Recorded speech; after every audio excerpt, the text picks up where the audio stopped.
दोस्तों नमस्कार। दोस्तों आज हम आपको चेताने आए हैं, यह कहते हुए चेताने आए हैं कि मौजूदा वक्त में गवर्नेंस फेल है, मौजूदा वक्त में हमारी इकोनॉमी आईसीयू में पड़ी हुई है, मौजूदा वक्त में राजनीतिक निर्णयों के जरिए हमें उलझाया जा रहा है, मौजूदा वक्त में पूरे देश का ध्यान किस दल की सत्ता कहां पर होगी इसमें उलझा दिया जाता है, मौजूदा वक्त में सुप्रीम कोर्ट के निर्णयों का हम इंतजार करने में फंस जाते हैं, मौजूदा वक्त में नहीं समझ पा रहे हैं कि सब कुछ एक कंट्रोल्ड वातावरण में किस तरीके से सरकार अपनी सफलता को बताने के लिए उन तमाम तथ्यों का इस्तेमाल कर रही है जो कि इस डेमोक्रेसी के कल तक हिस्सेदारी में करते थे और एक चेक एंड बैलेंस की स्थिति में लाते थे।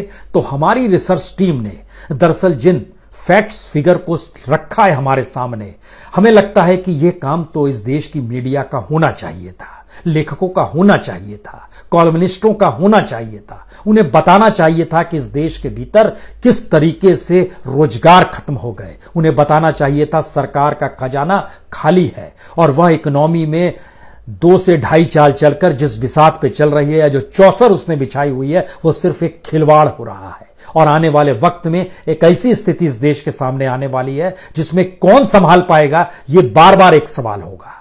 यानी मौजूदा राजनीतिक सत्ता के अलावे कोई नहीं संभाल पाता है चीजों को। यह भी सवाल एक तरफ से खड़ा होगा और दूसरी तरफ वाकई हमारे हाथ से चीजें निकल गई है, एक ऐसी स्थिति आ जाएगी। हम जरा सिलसिलेवार तरीके से आपको बताते हैं, क्योंकि इस देश के भीतर में जो बीते दिनों में अर्थव्यवस्था जिस मंदी से गुजर रही थी वो सिर्फ मंदी थी या गवर्नेंस भी फेल्योर था। हमारी राजनीतिक सत्ता इस काबिल नहीं थी कि वह इकोनॉमी को संभाल पाए। सिलसिलेवार तरीके से देखिए, मान लीजिए तत्काल में एक निर्णय लिया गया, प्लास्टिक बंद कर देंगे। आपने अल्टरनेटिव क्या सोचा उस प्लास्टिक इंडस्ट्री को लेकर? 4.5 लाख जॉब्स चले गए हैं प्लास्टिक इंडस्ट्री में। वह प्लास्टिक इंडस्ट्री जो 4 लाख करोड़ की इंडस्ट्री थी वो डामाडोल होकर चल रही है। हमने अल्टरनेटिव नहीं दिया, बहुत अच्छी बात है।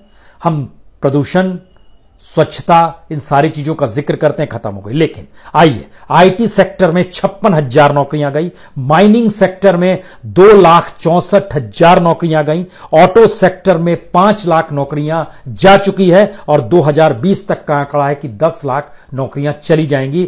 यानी कुल 50 लाख जो काम कर रहे थे उसमें से 40 लाख पिछले अगले साल के बाद बचेंगे, 10 लाख नौकरी वहां पर चली जाएगी।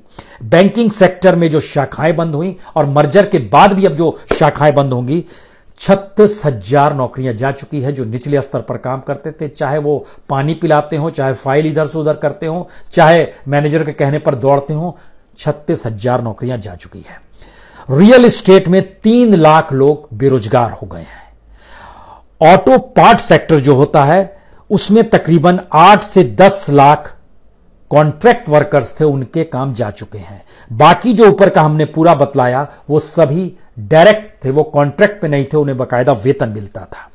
स्थिति इतनी भयावह हो गई है कि जो पीरियोडिक लेबर फोर्स सर्वे है पीएलएफएस और दूसरी तरफ नेशनल सैंपल सर्वे है, वही जानकारी दे रहा है कि 2012 से 2018 के बीच में इस देश में ग्रोथ रेट जो है वह जॉबलेस का ज्यादा हो गया है। यानी कल तक नौकरियां जाती थी, अब जॉबलेस ग्रोथ हमारे यहां डेवलप हो रहा है, जो ऐसी स्थिति में होता है जिस देश में अर्थव्यवस्था ना सिर्फ खत्म हो जाए, वहां की इंडस्ट्री खत्म हो जाए, एग्रीकल्चर के जरिए किसानों का पेट ना भर पा रहा हो और 23% से पार हो जाए बेरोजगारी की स्थिति।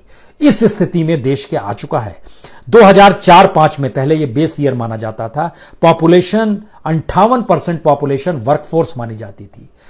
मोदी गवर्नमेंट ने कहा हम 11-12 को बेस बनाएंगे। 11-12 के समय में 15% पॉपुलेशन वर्कफोर्स मानी जाती थी, जो कम हुई थी उस दौर में। अगर उस दौर को याद कीजिएगा, मनमोहन सिंह के दौर को, जहां घपले घोटाले, इकोनॉमी डामाडोल थी, तो 15% थी। लेकिन 2018 में ये 15% से घटते घटते -5% पे आ गई है।